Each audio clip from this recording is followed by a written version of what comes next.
Good afternoon, everyone. Thank you very much for coming, and thank you for joining us on today's Let's Go Zero webinar about nature and what schools can do to encourage and promote nature across their sites and in their work. We're really excited to be joined by some fantastic speakers today, and thank you to everyone who's either watching it live or who is watching it recorded. It's brilliant to have you here. So I'm Alex Green. I run the Let's Go Zero campaign for all schools across the UK to be zero carbon by 2030. At the time of recording, we've got getting on for 2,000 schools signed up already to the campaign, so it's really growing and really thriving, and we've had some great successes with our policy work as well. So we've got some updates for you from the campaign and a new exciting prize that's gone. It'll go live in a couple of weeks that you can take part in. But before we tell you all about that, we're going to introduce some really great speakers today. And I'm going to just tell you a bit more about who we've got today. We've got two different schools that are here today, from St Ralph Sherwin Catholic Multi-Academy Trust and Boothroyd Primary Academy. And then we've also got Douglas here, who's from the Wildlife Aid Foundation. He's going to talk to us about the work that they're doing as well. So before I introduce them, the campaign is for schools across the UK to sign up to say they want to be zero carbon. And for us, that's a really key demand to be showing, and how schools really want to take action and how they want to be leading across society and to work with their students, with their families, with the communities, to be part of this move for change that is really exciting. And I'm always just absolutely blown away by what schools are doing across the UK and how involved they're being in terms of what they're teaching and their sites. And when we're looking at the area of nature and biodiversity, it's always just so amazing to see how they're engaging with students as well as their staff, and really getting that sort of message across that the nature across our sites, across our collective school sites, is absolutely vital. And we always love to hear about what schools are doing, and it's always nice to be able to share those through the case studies that we have. And this photo, the photo of the girl in the middle of the slide, I just love, because that's such a wonderful expression to be looking at composting. But isn't it amazing that she's there and should have been engaging with the process and learning about it and just experiencing it, even if it is that nasty smell and wonderful smell, depending on how you think about it. But yeah, it's lovely for us to be able to share what schools are doing, and we do that through the case studies that we have on our website. There's a real snapshot here that you can see, but we're gathering examples and case studies all the time of the different things that schools are doing, and it's so that you can all nick each other's ideas. It's so that you can just copy what's going on in other schools. So do have a look at the website, do have a look at all the amazing things that are going on across the UK. So I'm really pleased to introduce Jo, and she's working at the St Ralph Sherwin Catholic Multi-Academy Trust, quite a mouthful. She's a Sustainability Project Officer, and she's also doing some absolutely amazing things. So I'm not going to go on too much. I'm going to let her introduce herself and just explain quickly about her role and what she's doing. So Jo, if you're able to share your slides, if you could do that. Absolutely, I will do my best to do that. We always love a bit of slide juggling going on in our webinars. So thank you so much for having me. Hopefully you can see my screen and it's all good. I'm an assistant head at one primary school in Derbyshire, but I'm also sustainability project coordinator for 25 schools in our multi-academy trust, and we are across Derbyshire. So we range from city schools in the centre of Derby through to rural schools right up in the Peak District. So there's a real wide range of schools and a wide range of action that's going on out there. And I'd like to tell you a little bit about it today. First of all, just to give you some context, what I'm showing you here is our online action platform, which we are in the early stages of getting set up for all of our schools. We're aiming to focus really clearly on 6 areas of sustainability: waste, nature, food, water, energy, and transport. And within those, we have 6 actions that our schools are taking, ranging from relatively small to really quite global opportunities to make a difference. So this one I've got in front of us now is the one from the school that I'm assistant head at. So I'll just give you a little quick look at that. So for example, our smallest action is sowing some wildflower seeds. We had a secret parent bee bomber who was caught bee bombing as he came and collected his child every day, which was brilliant. And then we saw the poppies come up in the car park later on. So we've taken his inspiration, run with it. We've had trees from the Woodland Trust that we've been planting. So we've got a little copse that we're creating. And for several years now, we've planted a fruit tree for all of our Year 6 leavers. So we're now reaping the rewards of that. Various other things, compost. I'm really proud to say that picture of the girl on the front is one of ours. And I also love that picture because it pretty much sums up that it's not always pretty saving the planet, and it doesn't always smell nice, but it's a great opportunity to learn, and a very great opportunity to learn about fruit flies, because we had classroom compost collectors that didn't have lids on, and we learned about the life cycle of the fruit fly really well. Right up through to global action, like I said, so we've fundraised for a charity called CAFOD, and we've raised enough to have a little corner of the rainforest protected in our name, so that indigenous peoples can be looking after that rainforest, and we're really delighted that we've been able to fundraise for that. If I just click on this, you can see that this is the sort of layout of our trust schools across Derbyshire. As you can see, they're quite spread out, and through each of these I'm trying to get all the teams on board, and we're getting there with those actions, and like Alex said, using them as case studies to share amongst ourselves and hopefully wider to see what we're all up to. This map's also useful because I'm going to talk to you about a competition that quite a few of us entered, which was sponsored by East Midlands Airport. If you can see my cursor, it's just down the bottom here near Donington. And they had a competition eligible for schools that fell within the flight path for low-lying aircraft. And they had a community fund of which they released to encourage schools to dream up ambitious ideas for eco gardens. So we did, and I'm going to show you a few of those to give you some ideas of the sort of things that we're trying to achieve. So the competition was quite open. It was create an eco garden. There was some criteria to follow. The design needed to be creative, fun and inspiring, best use of available space, be climate positive. A few other things, student impacts, community impacts, lots of things that guided us on how we could put our entries together. The first one I'd like to talk through is English Martyrs, the school I'm based at. So we showed the judges our current site. It's a pretty, it's a monoculture of grass really, but we've been working on little pockets of it and trying to create habitats and improve things. So we showed them the sort of starting points. We created an audit of the wildlife that we already did have. So that was, scooting around looking for ants and ladybirds and other things. And we used the Derbyshire Wildlife Trust audit tool to show us what we could have next. And we realised that a pond and a rock pile, a stone pile, would be really great habitat opportunities for us. So we put that into our bid. And these were the designs that we presented to the judges. So on the left is a sort of an overview of the whole area with some existing veg beds that we've got. And then on the right, which I'm hoping you can see, we've got a wildlife pond and a rock pile. And we've really linked that to our geography and our science curriculum. So the rock pile represents the Peak District, which is where the source of our local river, where the river starts, the River Erewash.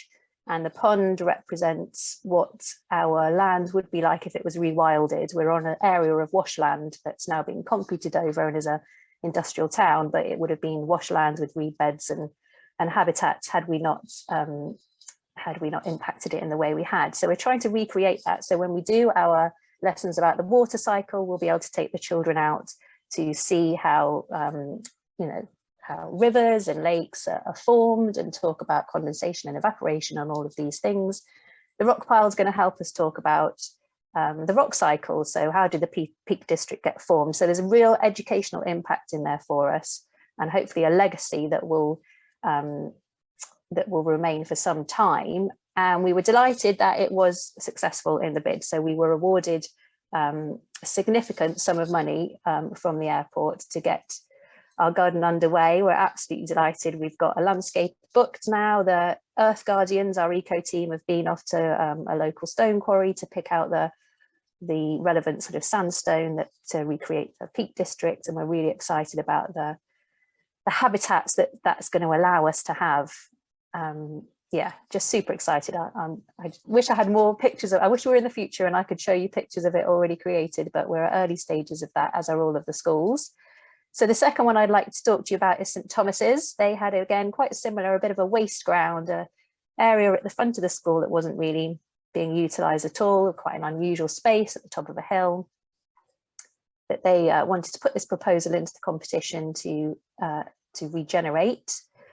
Their wonderful idea was that they, their local nature reserve, Straws Bridge, had this sign on it that showed where the migration paths of wildlife, ducks, geese, swans, showed how they kind of pass around the world, travel around the world. And funnily enough, this pair of ducks had begun to sort of land on the roof of the school. The children were making so many links between these, new visitors to their school and the local nature reserve and the flight path, and they really wanted to come up with something that would represent that.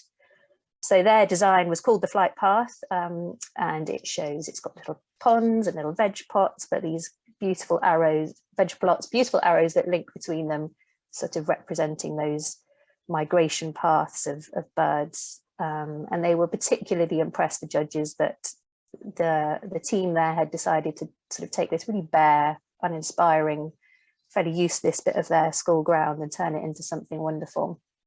So they're at a similar place to us. They've got a landscaper booked, and they're getting started now.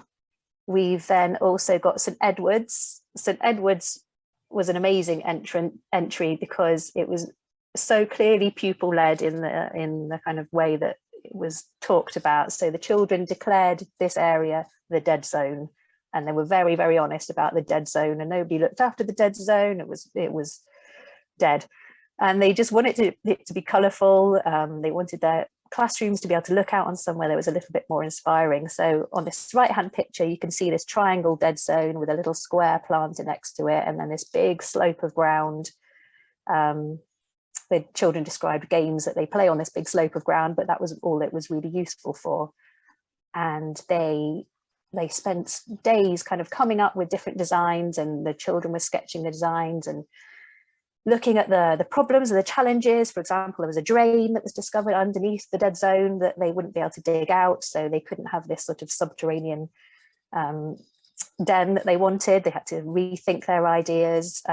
They were really fascinated with the dead zone being a great wildlife habitat for beetles. There was bits of fallen tree that were actually a wonderful habitat, and they wanted to keep that and expand upon it. This was the design that they came up with, a seating area in that sloped bit of the field that could then look across to what is no longer a dead zone, but this beautiful area that has now got this like mini little tiny pond in it, so that it can attract pond life and trees and bushes and a sensory area and little veg plot in the little square bit. So they took things that couldn't really be used in any other way because of the drainage. They couldn't get rid of these brick structures, but they filled them with potential for wildlife and nature and biodiversity to flourish. And the judges absolutely loved that it was a transformational project, turning a neglected area devoid of wildlife except for those beetles, and they were really impressed that the kids wanted to keep that beetle habitat.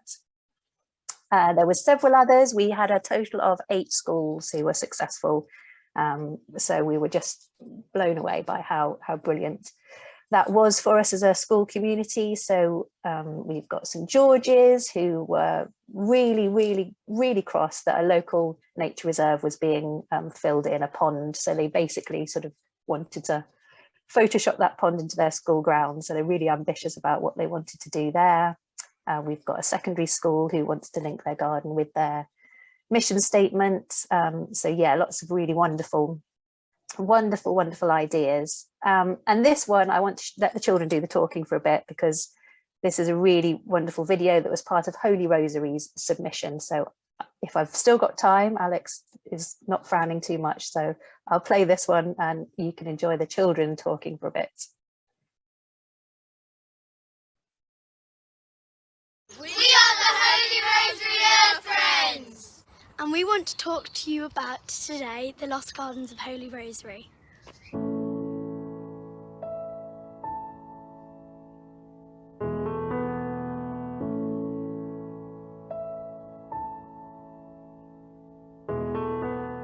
In the past few years, we've improved our school in lots of different ways, and we are committed to caring for our school and helping the next generation of Holy Rosary students enjoy our beautiful surroundings.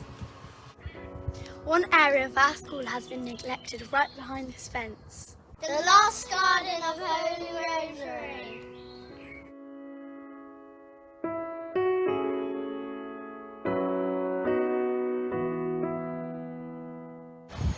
This area is unloved, unused, hidden, and for most of the time it's off limits, truly lost.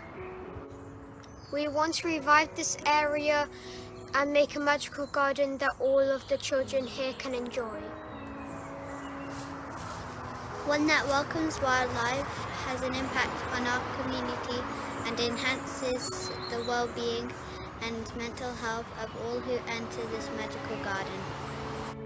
We have recently looked at the Lost Gardens of Heligan, a garden in Cornwall that was lost before World War I. Just like those lost gardens, we want to rediscover our very own lost garden and restore it to become the pride of place on our school grounds. Just like those Lost Gardens of Heligan, we want our Lost Garden to be able to be enjoyed for generations to come.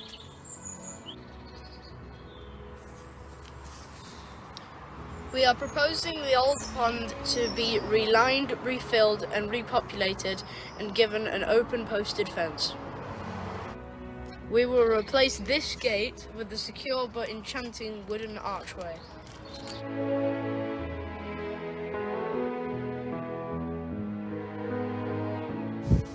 We will ensure that this is all done sustainably and in the line with Holy Rosary Earth Friends' vision. Once this amazing garden is rediscovered, we will use it for Reading, relaxing, watching wildlife, exploring. science lessons when studying biodiversity, Geography lessons when talking about climate change. RE lessons when we are considering stewardship of the world. And of course, for our forest school.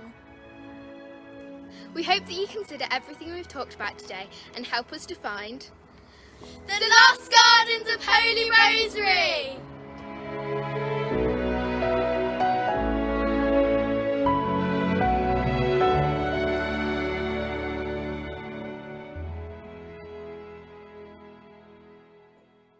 So I really hope you enjoy watching that as much as I do. They just presented it so beautifully. And what was wonderful was that the Derbyshire Wildlife Trust, they visited all the schools who were successful, and they loved the fact that it is just this beautiful wildlife garden already. It needs minimal intervention from us. What it needs is for the children to be able to access it. So this idea of the gateway that allowed them in was part of that, the winning nature of that design, because there are habitats aplenty already in there. There is nature thriving.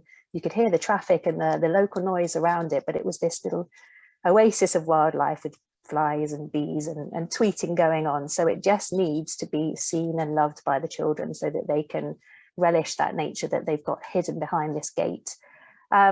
So just a couple of things to finish, really. There have been challenges on the way. Quite a few of our gardens suggested that we wanted solar pumps because we thought that would be nice, but Derbyshire Wildlife Trust pointed out that that sucks up all the creatures and kills them, so that's not good for wildlife. We've got certain certain challenges within our sort of finance departments, requiring us to have 3 quotes in order to get best value for money. So there are certain sort of hoops we need to jump through. There are timescales and deadlines to meet. So the hard work really starts now that we've been successful. Across our trust, we won just under £100,000, which is just blows me away, really, that we were so lucky to do that off the back of all that hard work from those children and staff. And the gardens are now getting underway. So exciting times. So all of the journey of this, you're welcome to follow me on Twitter, because I kind of try and keep everybody up to date with where we are on that. So I think that's me. Hopefully I haven't overrun too much, but I will stop sharing now. Thank you very much, and that's a really amazing sort of talk to hear all the activity that's going on. I love the idea of a bee bomber. I think that's brilliant. Someone who's just going around just chucking seeds around just to make flowers grow. I mean, what a brilliant idea. We need a lot more people like that. That's fantastic. And I can really see that. I don't know whether it was a requirement to have the video or not for the application, but really, gosh, my goodness me, if you're applying for something, if you get the chance to get the kids to video something as part of your application, wow, it is powerful, isn't it? It's really great to have them there.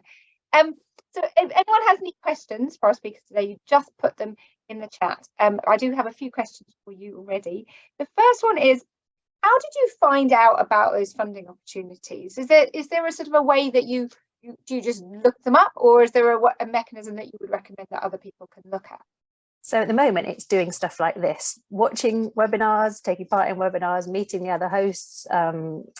You know, I've spoken to Rebecca, one of the presenters today. We've had a meeting, so it's networking, getting out there what you want to achieve.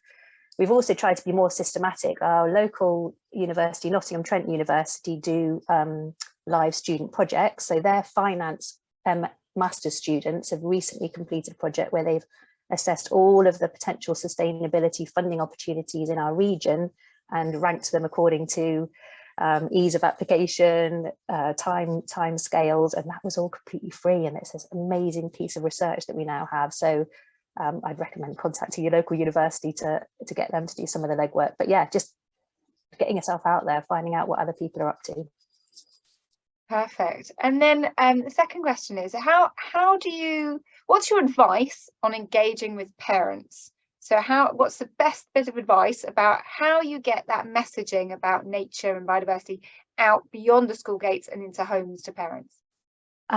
For this competition, one of the criteria was community engagement. So all of the schools had to do just that. They had to sort of invite feedback from their parents and families. One of the ones that I didn't go into detail was had put a wait and weed part in their garden, because they put it right there where the parents come to collect their children while they're waiting. Why can't they do a bit of weeding? So that was a really lovely way of making sure that they were involved. And then you notice it it ripples outwards. So since the back of this competition, our PTA have committed to fundraising an extra bit of amount to create a sensory pathway that links this garden to a couple of other things that are sort of being started around the school site. So that engagement is just then multiplied. I love that, making the parents do the weeding while they're waiting. That's perfect. Well, thank you very much, Jo. Really interesting to see all that, and good luck with the construction and all the building and design. We really look forward to seeing some pictures or hearing all about it when they're all in place. Thank you so much. So next we've got Rebecca. So Rebecca is from Boothroyd Primary, which is part of the Focus Trust, which has got 15 schools in the north of England. Now, Rebecca's a busy person. She's the assistant principal, she's the science and STEM lead, and she's the Let's Go Zero lead for her trust. So, wow, my goodness me, thank you so much for coming along today and joining us. You must be super busy. So if you would like to share your screen, and I'll pass it over to you. And just to remind anyone who would like to ask any questions, pop them in the chat at any time, and then we'll ask them at the end of Rebecca's session. Is that showing okay? Brilliant. Okay, so I'm the lead for Let's Go Zero at my school, but also across the 15 trust schools. And what we've been looking at, let me just click on. So Boothroyd Primary Academy, we're a very big primary school. Our school has approximately 600 pupils. We're an urban school, so we don't have a lot to do with the countryside. A lot of our children stay in the kind of urban area and stay in the area in which the school is. We've joined Let's Go Zero this year, along with all the other schools in our trust. So all 15 of us signed up this year. But luckily at Boothroyd, we had a bit of a head start. We'd already been doing some work on sustainability issues. So this was really our sustainability journey. I was lucky enough to attend some training at the STEM Learning Centre in York, which is a fantastic place if you ever get to go there. They do a lot of funded training and CPD for science, technology, engineering.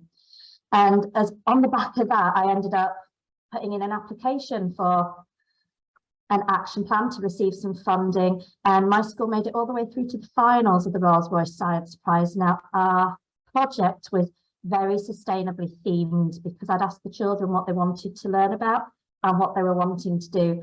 So our project was called Reuse It or Lose It. We were really concerned about the environmental impact of plastic pollution in our community, but also in the wider world. So we had a really great time building lots of things from plastic and doing a lot of community work in the local area. And that's kind of where our sustainability work has come from. So what we've been doing in terms of our nature and outdoor learning in the curriculum is we've actually rewritten the entire curriculum for science across the whole school. That's been one of my jobs.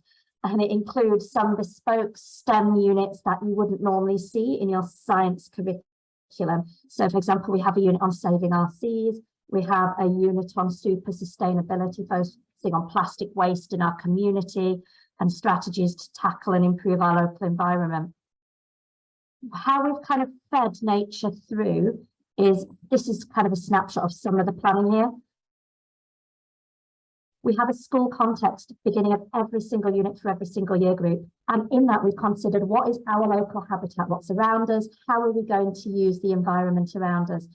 So that's both school grounds, but also we've got a park nearby. We look at what things can happen at different times of years to get seasonal approach. And it's trying to get pupils to get the hands-on experiences. And that these are the things we want pupils to achieve within each unit. So if you see, we've got a section here on active learning. These are activities that for the year group doing this topic, we want them to have these experiences. They involve welly walks, scavenger hunts, iDot spotter activities, going to measure the trees, building bug hotels. So all through our science teaching in school, we have these really lovely active learning nature activities. And that makes a real difference to both our learning and the children's experiences and enjoyment of science. Our curriculum is based on experiential learning. And that was something that was really important to me, not just from a nature perspective, but from a science perspective. And you'll see here that if we're learning about something, we will have a hands-on approach to it. So we have butterflies in, we get the caterpillars, we get the chrysalises, and we watch the whole life cycle. We take the children out and then they release the animals. We've done growing chickens in school and things such as that, which has been absolutely wonderful. We tend to get hands-on with all our work. But our nature work is not just in science. Last year, we introduced what we are calling Owl Days. And they were our own initiative. OWL stands for Outdoor Ways of Learning, and the children love an owl day. It was introduced across the entire school, and the purpose behind it was about taking the curriculum outside and into nature. Something we noticed in our setting was EYFS was really amazing at all these outdoor learning experiences, our nursery and our reception setting, but it seemed to tail off a little bit as you got older and we went through the school, and we didn't want that to happen. So we introduced Owl Days, which is where you take the entire curriculum outside into nature and you use the nature around us. We did CPD for teaching staff and included all our lunchtime staff, because part of our offer is that lunchtime supervisors will engage with children in these experiences. So you'll see we're very lucky. Although we're an urban school, we have lots of different areas, as you can see from some of the photos here. We have our own forest area. We have different kind of habitats around the school. We have a rota in place where children at lunchtime go and experience the different zones. Something that we were able to do to help children access, we're in an area of high pupil premium. So a lot of our children maybe don't have a lot of home resources, but we were able to secure funding for wellies and waterproofs for all the children across the whole school. So we have a school bank of wellies and waterproof clothing so you can get outside whatever the weather, because as we say, there's no such thing as bad weather, only bad preparation. So some of the projects we've been working on lately, this was at the end of last year. So I'm really excited because my wildflower garden, I'm hoping, is going to start flowering soon. We've had a wildflower garden made with one of our local wildlife teams, Yorkshire Toad, and they've made seed bombs. We've got a wildflower meadow and we're waiting for that to come up now. We were able to access some funding to have some trained people to come and do that through the Heritage Fund UK and the Green Recovery Challenge Fund. The Toad team, although we are Yorkshire based, Frog Life and the Toad team actually go across the whole of the United Kingdom. So they're really keen on developing environmental areas and helping hands-on learning and developing nature. We were really lucky as well, as you can see here in these first pictures. This is our before picture. We had a pond at my school. I didn't realise we had a pond for 3 years because I'd never seen it. I never knew it was there. It was kind of hidden away around the back. And you can see it was in quite a poor state to start with. So again, we were really lucky. The Yorkshire Toad team actually came in. They restored our pond for us, funded, which was lovely. So it's now a really beautiful working area where children can go out and explore. And you'll see in our picture over here, we've even had our ducks have come and lived on the pond now. They used to come and fly to the school and try and land in puddles around our school. We're not sure where the ducks come from. There's not much water here. But now they've got a pond to swim around on and they've had some ducklings, which is really cute. We've planned in a series of more educational visits, but also about experiencing different natural environments. So whilst we're doing educational visits, going to kind of traditional museums and places that we normally would with an educational focus, we've also had some visits where children have been invited out to explore local farms and getting their hands on and involved in different habitats, learning about the growing cycle in the context of farming. What's clear for us in our context in this school is that most children don't have countryside experiences. So whereas my children, we live in the countryside and we're used to farming and the things that happen around us, actually some children don't have those experiences. So it's really important that we provide them so that they have some understanding and know what's going on in their world and where food comes from. One of our massive campaigns, which we've had the most success on, has been about walking to school and road safety. So we're part of Living Streets, which is a really good national campaign. It's the Walking to School campaign. They have some really great resources. If people haven't checked them out, I'd highly recommend it. I will put a link in later for us. And they provide tracking and badges and prizes for walking to school, but also they'll come and help you with walk to school action plans and setting up. Now, we've been walking to school for the past academic year and still this academic year as part of this scheme. It's made a massive difference. We've had a 50% increase in the number of children across the school who now walk or cycle to school at least part of the way, which is a really big increase. One of our key issues around our school that was raised is actually we've got quite a dangerous road system. We're surrounded by a big and busy main road. So the children decided that they were going to contact our local MP, Lasenby, who got a lot of letters from different children in our school about littering around and about road safety. We were particularly concerned about people being dangerous around roads and the impact that it was having on student safety and being able to experience nature and be outside. Our MP came in and spoke to the children in the classes who'd written letters, and he met with our school council as well. And what he did was absolutely fantastic for our children. We actually got mentioned on Prime Minister's questions. So our question was taken down to the first Prime Minister's question with Rishi Sunak about road safety and about the importance of walking to school.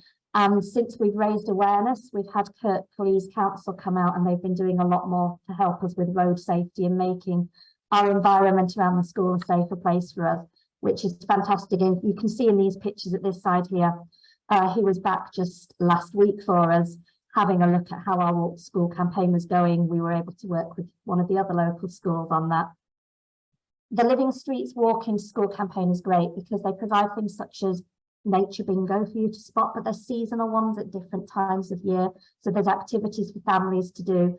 And it does a lot of discussion about how are we going to walk to school when the weather's not great? What things can we do to help ourselves?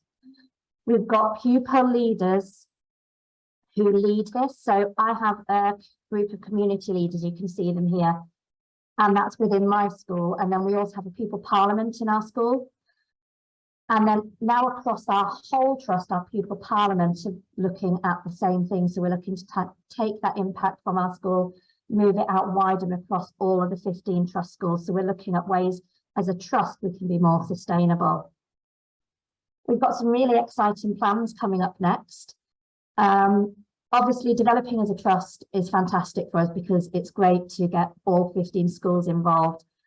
Our new projects that we're going to be starting this academic year is we've been able to access funding through Let's Localise, who are another great website to check out, and team. We're creating a community garden, which is for adults as well as for the children in an area of our school, which will be accessible for members of the community to come and grow things, to grow produce.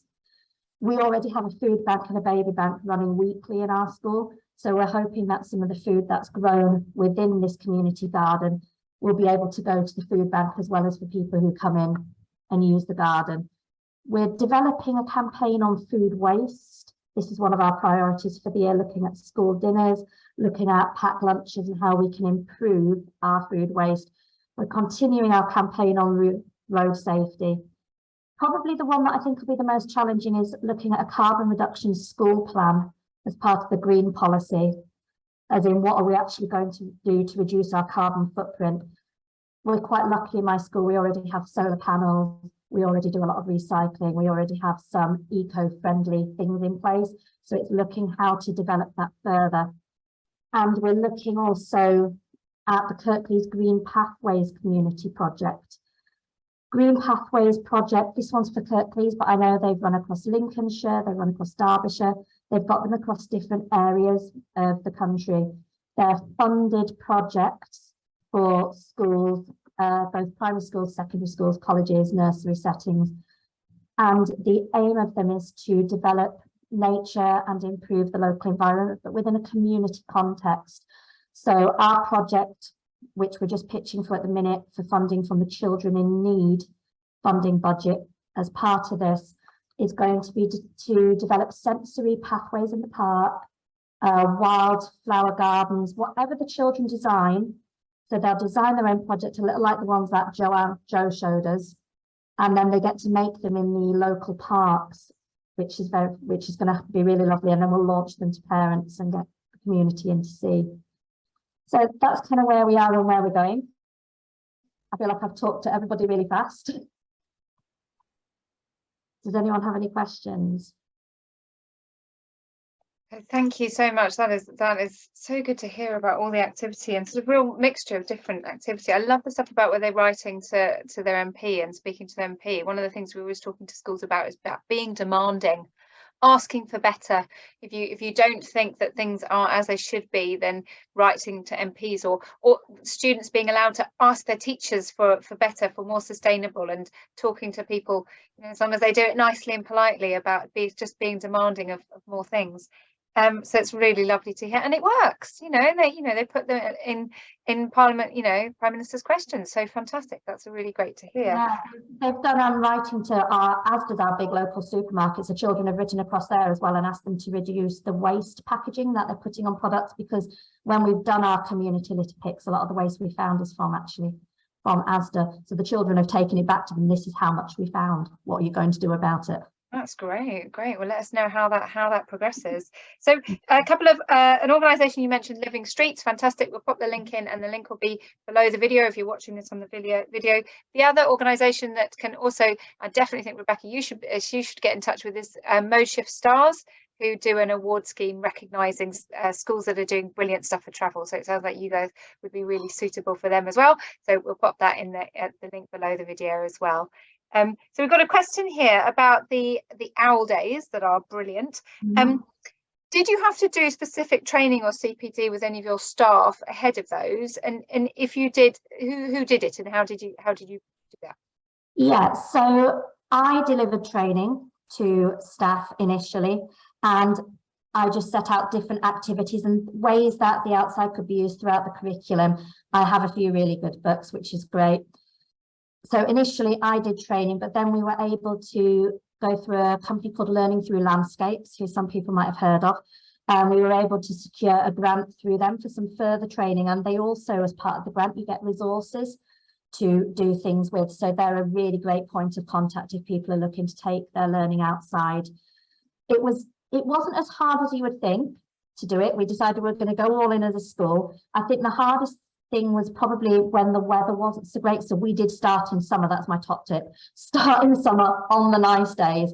And the expectation was that children across the school would go out once every half term to have an owl day. And the owl day could be about anything. It could be maths outside, science, geography. It could just be going out and den building and doing forest skills. So we left it very open to allow people to kind of grow in confidence. I think that's really good advice, to do it on a nice sunny day, because I think if you start your owl day on one of those days where there's sort of drizzles coming sideways, I think you might lose your fans quite quickly. Great to hear that you were working with Learning Through Landscapes. They're amazing. We'll pop the link in for them as well. So unless there's any other questions, we're going to move on to our third speaker for today. So Douglas Anderson's here from iDot, and he's going to tell us about he's here from Wildlife Aid Foundation, going to talk about iDot. Let's get it in the right order. He's the engagement lead for that project, and really excited to hear about what that's all about and how people can be involved. So over to you, Douglas. Hi there. Okay, I'll just share my screen, and you'll quickly realize that my part of this presentation is a little bit biased towards the wildlife side of things. So that's because we are here to focus on wildlife and how we can help wildlife in your communities and across the UK. I like to start with a little quote, especially for teachers. And the author, Jerry Burney, said that we talk so much about leaving a better planet to our kids that we often forget to leave better kids to our planet. And I think this is quite relevant because as educators, you're the ones out there trying to set our future generations on the best path to becoming custodians for the planet and all life on it. So as everybody who's watching this reflects back on what we've discussed today, I hope that we can all say maybe we're trying our best to do both. So just to set the scene for you a little bit and why we do what we do. Sadly, the nature in the UK is in decline. Anthropogenic climate change is one of the greatest threats that wildlife across the planet has ever faced. What we want people to realise is that our survival is intrinsically linked to the health of the natural world and its biodiversity. Without it, many of our vital natural processes such as soil enrichment, pollination of our food crops, and even oxygen production will eventually break down. But sadly, we see the warning signs everywhere, but we have to ask ourselves, are we really doing everything we can to reverse the damage that we're causing? In the UK, the State of Nature report said that 15% of our species are threatened with extinction in the next 50 to 100 years. Since 1970, more of our animal species or more of our species across the country have decreased than have increased.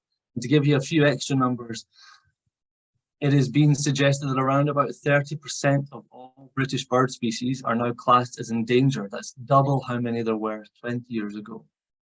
Across Britain and Northern Europe, bird populations have decreased by 600 million individuals in the last 40 years alone. Across the UK, sadly, a badger is killed every 12 minutes on our roads, and a fox is killed every 5 minutes.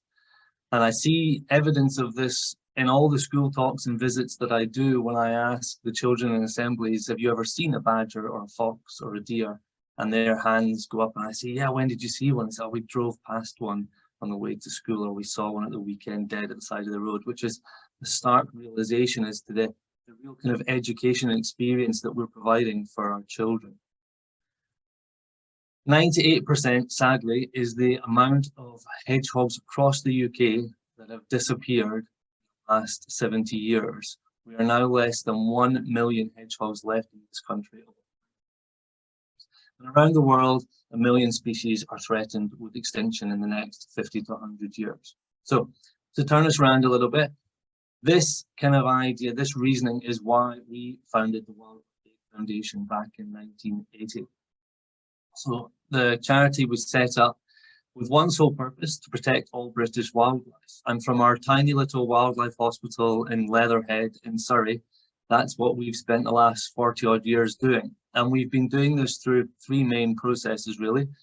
We go out and we rescue as many wild animals that are in threat or suffering risk or have been orphaned. We go out to around about 20,000 wildlife emergencies every year right now. A lot of these, thankfully, can be resolved on site. If it's an animal trapped in netting and has not become injured, we can free it, we can set it free again, and it can go back to living a happy wild life. But sadly, a lot of the time, they have suffered injury, or they have been left orphaned, and so we need to bring them back to our wildlife hospital to give them veterinary care and rehabilitation. And then once they've gone through that process and they're well and they're old enough, then hopefully we can release them back into the wild to live normal wildlife. We don't keep any animals in captivity. Sadly though, as the years have gone by, business has increased, and in the last 15 years alone, the amount of patients that we've admitted to our wildlife hospital has doubled. So we decided in the last couple of years that we wanted to try a new approach to solving this issue, and that's why we started our iDot initiative. So iDot means I do one thing, and it is built on the premise that small, simple actions can add up to have huge impacts when we carry them out en masse. The more of us that come together to do things, to do these iDots, to carry out actions that benefit the environment or wildlife, then the better chance we have of repairing the damage we've done to the earth. It's a very simple idea. It can be done by anyone, anywhere in the world. There are many people, I'm sure, as a lot of examples have already been said today, there are many people already doing it. We're not reinventing the world. What we're trying to do is deliver in an accessible, inclusive, bite-sized way that people can join in. So the benefits of iDot are pretty easy to see. It complements the curriculum perfectly as it brings different ideas for introducing and including nature into your lesson plans. If you can have your subject leaders create action plans, it makes it easier for them to identify the areas where you can incorporate nature into them. And then we have a selection, a variety of free downloadable resources on our website used to help you achieve your objectives. We also know that the wide-ranging benefits to both our physical and mental health from being amongst nature, and so we want people to take advantage of this. We should enjoy our work and our lessons, so enrich them as much as you can for yourself and for your students. By creating spaces for wildlife, for plants, for water, schools can become more attractive to those who use them, and that will also then benefit your staff and your pupils in terms of their satisfaction as well as their social standing. The good thing about iDot is it makes it easy to empower us all as well. It seems we're constantly bombarded with a lot of catastrophic sounding news headlines that can make us feel small or alone or disempowered. iDot puts the power to affect change back into the hands of the individual by breaking down environmental action into accessible, bite-sized daily actions. It demonstrates that each of us can have an impact on issues that might seem crazy or huge or overwhelming, such as biodiversity loss. If you record every single iDot that you do, then you can really quantify the impact you're having in a lot of different aspects of your school life, whether it's energy or nature or reducing your carbon footprint. But record all of it, and that is the power of iDot. It all adds up, and through that community action, through that cumulative action, then you can really see the impact of your efforts. How much habitat can you restore? How much litter can you remove from nature? Everything adds up. It also helps to foster nature connectedness. Now, nature connectedness is a term that some of you may have heard, some of you may have not have heard, but as Rebecca said, by spending time with experiential learning, so you enrich the experience that your students actually enjoy on a daily basis. Experiencing nature doesn't just mean learning about it. I don't need to know what birds are singing as I walk my dog in the morning, but I enjoy the bird song, and that connection that I have with nature will inspire me to learn more about it. Knowledge on its own is a good thing, but nature connectedness has been shown to be a much stronger driver of pro-conservation behaviours. Access to nature is another key factor as well. That doesn't need to be limited to residential stays in wooded areas, or even having acres of green fields in your grounds. I've worked with some inner city schools that have really, really small grounds that are bare of any sort of natural greenery. So by bringing greenery into them through bucket ponds or through planters, you can really get that connection back into your school grounds. And don't just keep it outside, bring it inside as well. You can start a gardening club where you can propagate plants and have them throughout the classrooms. The greenery again helps people, helps our mental well-being, as well as producing little microhabitats for insects, which of course are the basis of all our food webs. Setting up a gardening club is actually a really good one because it's a really nice way to raise funds through annual plant sales, and it's kind of one of the best ways to recruit outside assistance if you're looking for some extra help.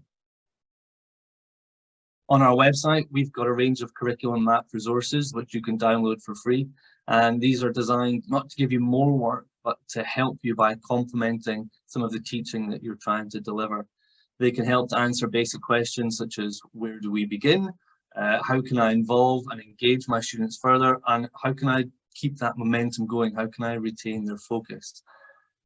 Often schools that are guided in their planning and their activities have a much easier time of reaping those benefits at the end of the school year. And we are trying to put this together into a nice friendly teachers pack that will break down each individual thing into how it fits into the curriculum. But get on there, have a look, see what you think.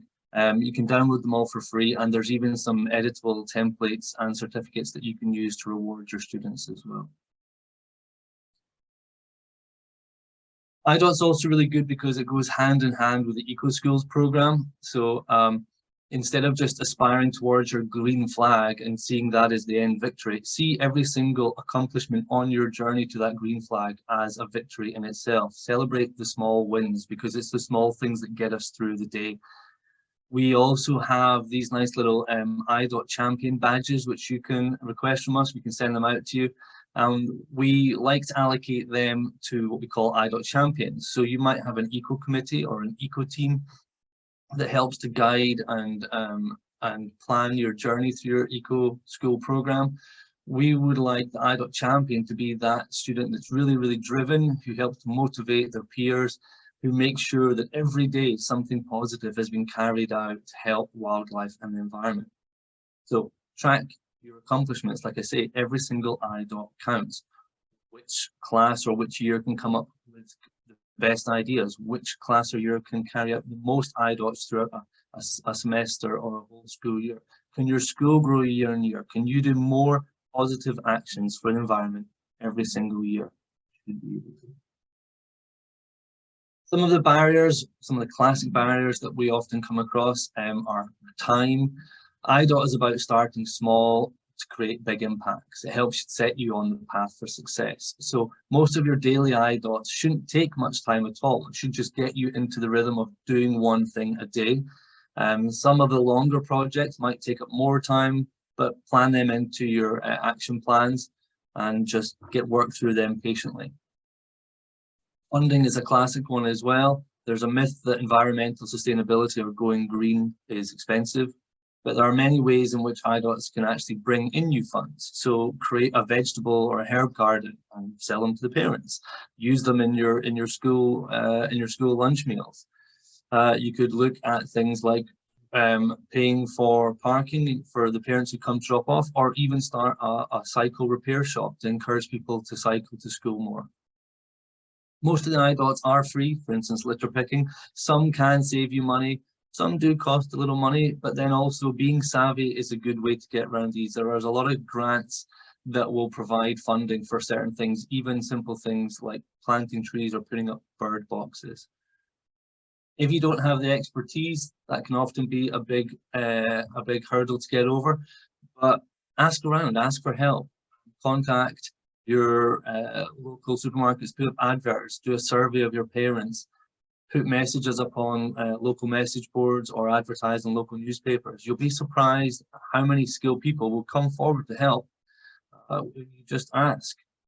But above all, the best thing to remember is some good old dogged perseverance. Don't give up if you get told no. You might get told no once, twice, or even 100 times, But eventually, if you really, really dig your heels in, you will have progress on some of these fronts.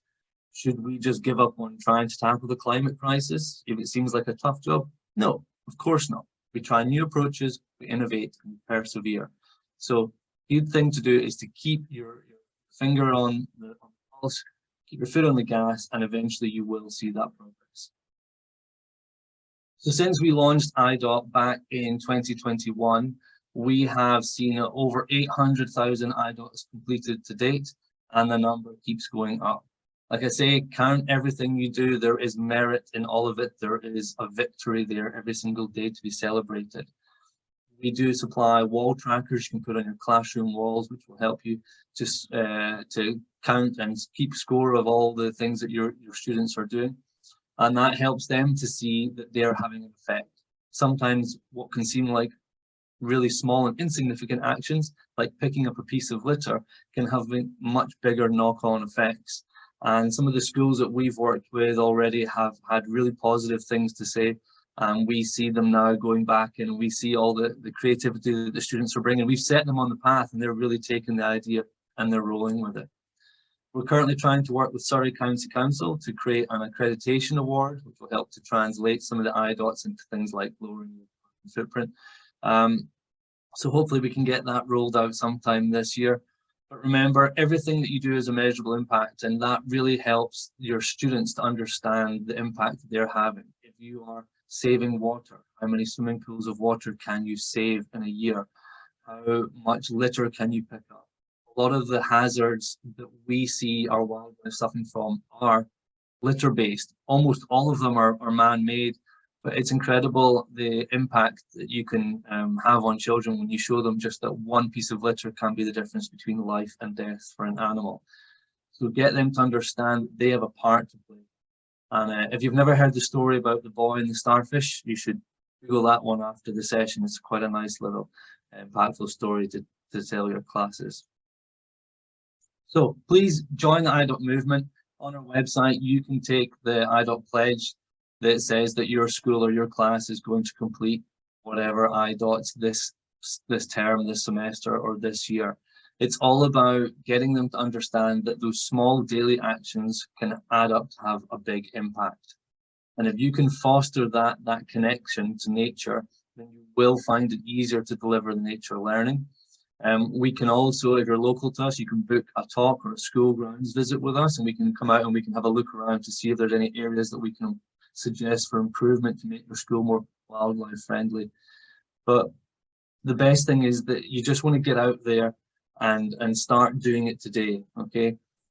If you can pledge, that demonstrates the power of community action, and it shows we're all working towards the same goal, much in the same way that Ashton's Let's Go Zero campaign is trying to show that we're all working towards the same goal.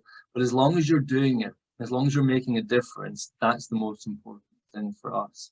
It's very easy to walk down the street and see a piece of litter on the ground and think, I don't need to pick that up, I can't make a difference. But you can. And if everybody had that mentality, we'd go nowhere in life. But if everybody starts picking up that one piece of litter, it can make a difference.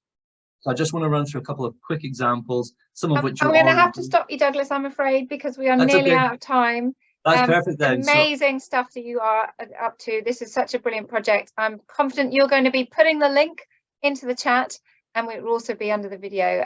Just brilliant work, and encourage any school to get involved and to be more involved in this project, because it just, yeah, what a brilliant thing to do. And it does, you know, it's true that you can just do lots of little actions and they do all add up. So we're going to go swiftly on now. We might have a couple of seconds for questions at the end. We're going to go swiftly on to Alison, who's going to talk briefly about the OVO Foundation prize that we're doing, just so that anyone can be aware of that. So I will be sharing your slides, I believe. Yep.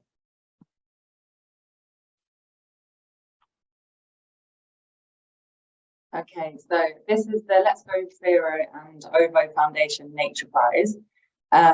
There are 25 prizes in total. There are 10 £1,000 prizes and 15 £200 prizes. Next slide, please, Alex. So the prize is to increase student access to nature. and to improve biodiversity on school grounds and kickstart climate action. We are particularly looking for projects that benefit less advantaged students or less advantaged groups in the wider community, because access to nature, as we've seen, is so unequal across the UK. We're also looking for applications from schools in areas that are particularly vulnerable to climate impact. And the entries, so judges are looking for entries to be as creative as possible. The entries will be judged by the Let's Go Zero team and members of OVO Energy. Next slide, please. So applications open on Monday, the 6th of February, 2023. Schools have 1 month to enter. They can enter by filling out an application form that will be found on the Let's Go Zero website. They close on Monday, the 6th of March at midnight. And also it's important to remember this is an annual competition running for 3 years. So this is the first year. It will run again in 2024 and 2025. If you have any questions at all about the prize, my email is at the bottom of the screen. So please feel free to email me. Applications, but also encouraging you to send in supporting documents. You can send in videos, pictures. We'd like your students to be as involved in coming up with ideas as possible. So yeah, any questions, please email me.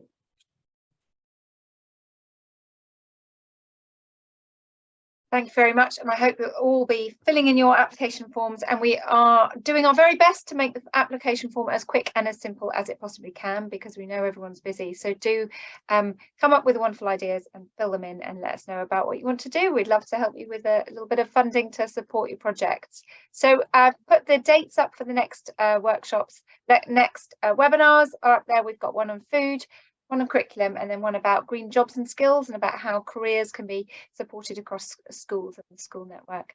But we are very much out of time now, so we're going to have to say goodbye to everyone, and thank you very much to all our speakers. Such a great way to hear about what's going on in schools and to hear about all the organisations that are helping schools. So thank you so much to all our speakers for coming along.